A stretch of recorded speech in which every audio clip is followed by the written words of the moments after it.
तो यार आज मैं इस वीडियो में बात करने वाला हूँ ब्लू लॉक के चैप्टर 214 के बारे में। और जैसा कि मैंने पिछली वीडियो में कहा भी था कि भले ही इसागी ने आसानी से गोल कर दिया हो, लेकिन अभी भी वो 100% मेटाविजन को यूज नहीं कर पाया। और एग्जैक्टली यही ये चैप्टर प्रूफ करता है, क्योंकि इस चैप्टर में इसागी से बॉल ऐसे छीनी जाती है जैसे किसी बच्चे के हाथ से lollipop. So if you are interested keep watching.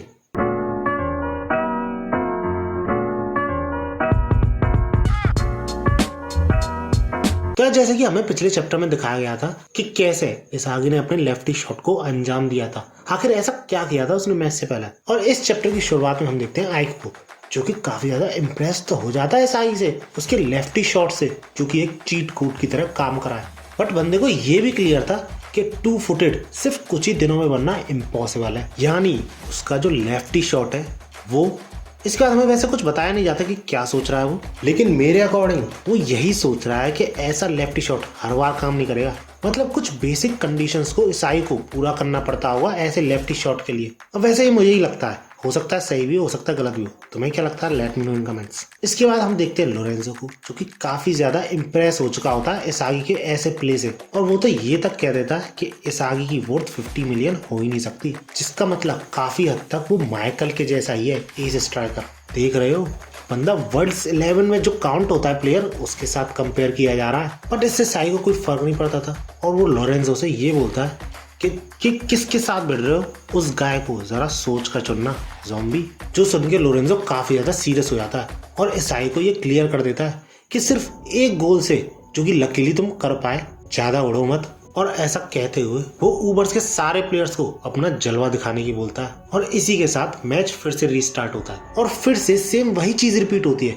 इसागी ऊबर्स के प्ले को फिर से ऑब्जर्व करने लग जाता है, क्योंकि वो श्योर था कि उसका यही तरीका उसे फिर से एक गोल दिलाएगा। लेकिन अनयूजुअल चीज ये थी इस बार कि लोरेंजो अपनी जगह से नहीं हिल रहा था और जो ऊबर्स का ऑफेंस था वो भी काफी ज्यादा स्लो था पहले से, जिसे देख के इसागी ये कंक्लूजन निकालता है कि वो बॉल पोजीशन को ज्यादा प्रायोरिटाइज कर रहे हैं इस बार ऑफेंसिव होने से, और सही समय का इंतजार कर रहे हैं ऑफेंस में स्विच होने के लिए। बट कुछ भी सही, ऑफेंस में स्विच होने के लिए उन्हें बोरो को ही बॉल पास करनी पड़ेगी, और उसी वक्त का इंतजार इसाई करने वाला था, जिससे कि वो उन्हें डिवोर कर सके। लेकिन सिर्फ वही नहीं था जो कि सब चीज ऑब्जर्व कर रहा था, आईक्यू भी था। एंड आई थिंक अगला चैप्टर आईक्यू के अराउंड ही घूमेगा। इसके बाद हमें पास्ट की कुछ ग्लिम्स दिखाई जाती हैं, जहाँ ब्लू लॉक के प्लेयर्स स्नफी से मिल रहे होते हैं। और स्नफी का कैरेक्टर किससे इंस्पायर्ड है ये शायद में बताने की जरूरत नहीं है। और जिस हिसाब से वो अपने आप को इंट्रोड्यूस करता है, वो सारे प्लेयर्स यही सोच रहे होते हैं, यार काफी ज्यादा केयर फ्री है ये बंदा। ऐसा लग रहा है कि अपने बड़े भाई से ही बात कर रहे हैं। लेकिन कुछ भी करने से पहले, यानी ट्रेनिंग स्टार्ट करने से पहले, स्नफी उन सबसे एक क्वेश्चन पूछता है, what does football mean to you? जिसपे सब अलग अलग जवाब देते हैं। ये बंदा बोलता है माई ड्रीम, ये बोलता है एवरीथिंग, और आईक्यू ये बोलता है कि ऐसी चीज जिसपे कि मैं अपनी एंटायर लाइफ बैट कर सकूं। अब ऐसे ही कुछ सिमिलर आंसर्स स्नफी को एक्सपेक्टेड थे, क्योंकि ये काफी प्योर और टीनेज आंसर्स हैं। मतलब ख्यालों में रहने वाले लोग ही ऐसे आंसर करते हैं। जिसके बाद स्नफी एक और क्वेश्चन पूछता है, what would you do if you can't turn pro? जिसपे सब अंधेरे में कि भैया ये क्या पूछ लिया।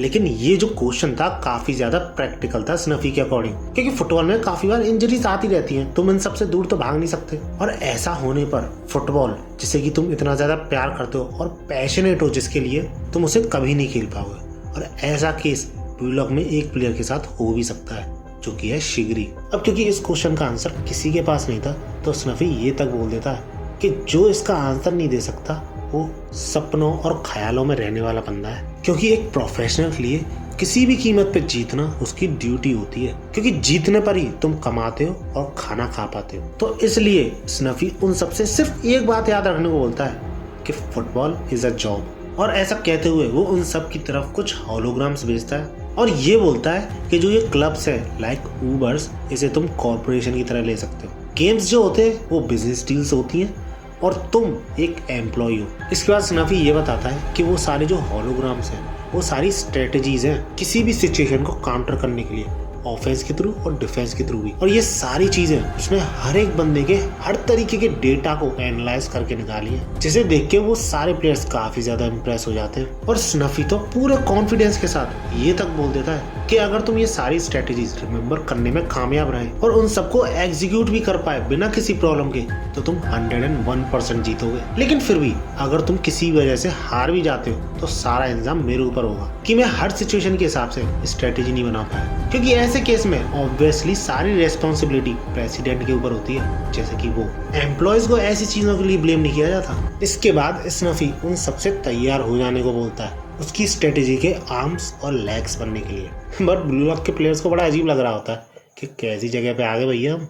इसके बाद हमें दिखाया था नीको, जो कि काफी ज्यादा इम्प्रेस हो जाता है स्नफी से, जिस तरीके से उसने सारे डेटा को एनालाइज करके स्ट्रेटेजीज बनाई हैं, वो भी हर एक सिचुएशन के लिए। And let me tell you, Nico का इम्प्रेस होना काफी बड़ी बात है, क्योंकि नीको खुद एक स्ट्रेटेजिस्ट था। ब्लू लॉक का सेकंड मैच तो याद ही होगा ना, जो लास्ट में फुल ऑन काउंटर था, वो आइडिया नीको का ही था। और इन सब चीजों से नीको को भी लगता है कि अगर हम इन सब चीजों को अप्लाई कर पाए तो हम एक्सपोनेंशियली स्ट्रॉन्गर होंगे फ्यूचर में। अब बाकी सब तो सारे जोश में होते, लेकिन किंग साइलेंस मेंटेन करा हुआ था। अगर तुम सोच रहे हो क्यों, तो इसका रीजन आई थिंक किंग किसी भी रूल्स या स्ट्रेटेजी को फॉलो नहीं करता।